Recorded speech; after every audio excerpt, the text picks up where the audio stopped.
My name is Miles, and this is Make with Miles Maker Mondays. In this series, I'm going to be asking makers 3 different questions.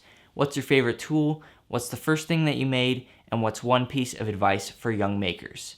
Let's go. Obviously CNC, because come on, CNC Master Race. Sorry, was that too bold? But CNC, greatest thing ever. The first real thing I made was like an arc reactor back in grad school.